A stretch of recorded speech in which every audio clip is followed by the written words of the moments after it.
প্রিয় দর্শক, আমরা এক অদম্য নারীর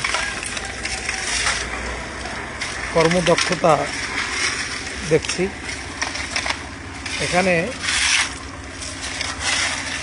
15 জন শ্রমিক কাজ করতেছেন, তাদের ভিতরে একজন নারী আছেন।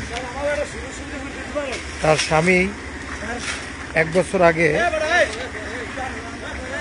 স্ট্রোক করে প্যারালাইজড হয়ে যান। এ কারণে সংসারের হাল ধরেছেন তিনি। এই যে দেখতে পাচ্ছেন, কঠোর পরিশ্রম করে যাচ্ছেন। আমি একটু শুনবো এই নারীর মুখের কথা। এই যে আপু, অল্প সময়ের জন্য একটু কথা বলেন। আপনার কি নাম? আকলিমা। বাড়ি কোথায়? পটুয়াখালী সদর উপজেলায়। আপনি আসছেন বাউফলে শ্রমিকের কাজ করার জন্য। কতদিন থেকে এই কাজ করেন আপনি? 6 মাসের। স্বামী অসুস্থ হওয়ার পর থেকে কাজ করেন। আপনি আপনার কয় সন্তান? 3 ছেলে। ছোট তারা? ছোট। স্বামী অসুস্থ থাকার কারণে আপনি সংসারে হাল ধরেছেন। অনেক তো পরিশ্রম করতে হয় আপনার। কোনো ইনকাম করতে পারে না। যে আপনারা শুনছেন, উনি পটুয়াখালী সদর থেকে কাজ করার জন্য এসেছেন বাউফলে। সবচেয়ে উল্লেখযোগ্য বিষয় হলো যে 15 জন শ্রমিক, তার ভিতরে উনি কেবল নারী। সকল শ্রমিকরাই ওনার পক্ষে খুব ভালো কথা বলেছেন। এবং যে আপনাদের সাথে যে কাজ করে, উনি আসলে কেমন লোক, কেমন উনি কঠোর পরিশ্রম করে এরকম শুনলাম। কিরকম কাজ করে উনি আপনাদের সাথে? কর্ম ভালোই করে, ব্যবহার আছে ভালো। আর কিছু মানুষের চরিত্র খারাপ আছে, চরিত্র সবই ভালো, কথাবার্তা সবই ভালো।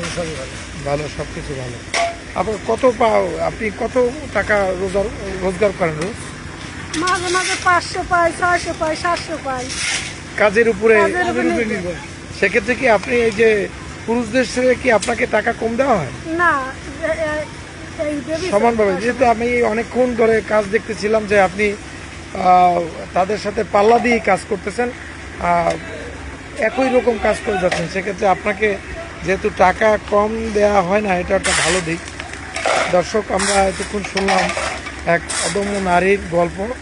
তার স্বামী অসুস্থ, এ কারণে সে এই শ্রমিকের কাজ করে যাচ্ছেন, সংসারের হাল ধরেছেন। তার 3টি ছেলে সন্তান। একটি বয়স 10 বছর, আরেকটি বয়স 8 বছর, আরেকটি বয়স 5 বছর। এই তার অবস্থা। মানুষ আসলে অনেককে আমরা ভিক্ষা করতে দেখি। এই আপু সেই ভিক্ষা পেশাকে বেছে না নিয়ে সে কঠোর পরিশ্রমের মাধ্যমে তার সংসারে হাল ধরেছে। আপুর জন্য শুভকামনা। আপনারা শুনছেন যে পটুয়াখালী সদর উপজেলার তেলিখালী এলাকায় তার বাড়ি।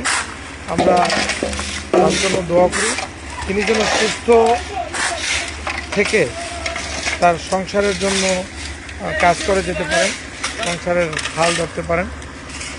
সবাইকে ধন্যবাদ। আপার জন্য আপনারা দোয়া করবেন।